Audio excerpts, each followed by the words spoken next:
विश्वनाथ मंदिर के प्रांगण में मौजूद नंदी बोल रहा हूँ। मैं आज ही आपको सब कुछ सच बता सकता हूँ।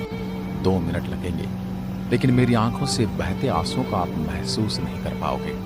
मैंने स्वयं अपने ऊपर इतने हथौड़ों और कई कई प्रकार के वार झेले हैं, जिसका दर्द और पीड़ा मैंने आज तक किसी को नहीं बताई।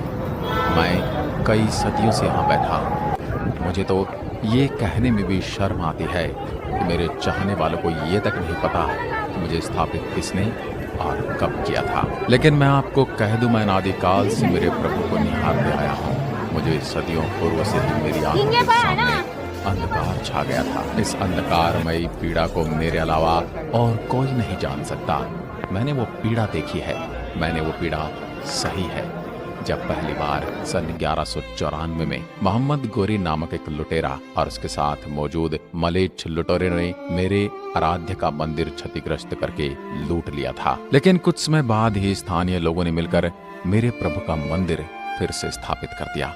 मुझे आभास हुआ कि शायद अब मैं हमेशा फिर से अपने प्रभु को निहारता रहूंगा। लेकिन सन 1447 में मैंने फिर वही खूनी खेल देखा। जिस मंदिर में कभी दूध की नदियां बहा करती थी, वहां रक्त बहते हुए देखा।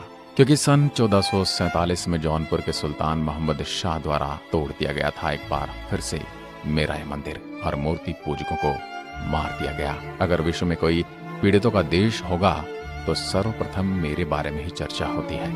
जिस पीड़ा से मैं पीड़ित हूँ उसके बारे में आज तक कहीं कोई चर्चा मैंने नहीं सुनी। मैं यहीं वीरान भूमि पर बैठे बैठे सारे खूनी खेल को देखता रहा।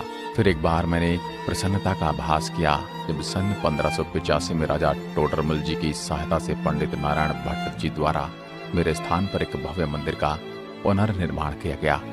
टोडरमल जी ने मंदिर का पुनर्निर्माण सन 1585 में करवाया था। मैं प्रसन्नता के मारे नाचने लगा था, क्योंकि मैंने पुनः वही वैभव प्राप्त कर लिया था। लेकिन कुछ ही वर्षों में पुनः मेरी इस प्रसन्नता को किसी की नजर लग गई। अमेरिकी इतिहासकार ने अपनी किताब में लिखा था कि आक्रांताओं ने भारत में जो आक्रमण किए उसका वर्णन कभी किसी ने अच्छे से नहीं किया, वरना भारत में धार्मिक लोगों ने जो यातनाएं झेली हैं उसका वर्णन करना बड़ा ही मुश्किल हो जाता। एक बार फिर शाहजहां ने सन 1632 में अपना आदेश पारित किया कि मंदिर तोड़ दो, मूर्ति पूजकों का भंजन कर दो, मूर्तियों का विनाश कर दो। फिर क्या था, हजारों हिंदुओं का विनाश कर दिया गया। शाहजहां की सेना का हिंदुओं ने प्रबल विरोध किया। जिस काशी में भजन और कीर्तन होते थे वहां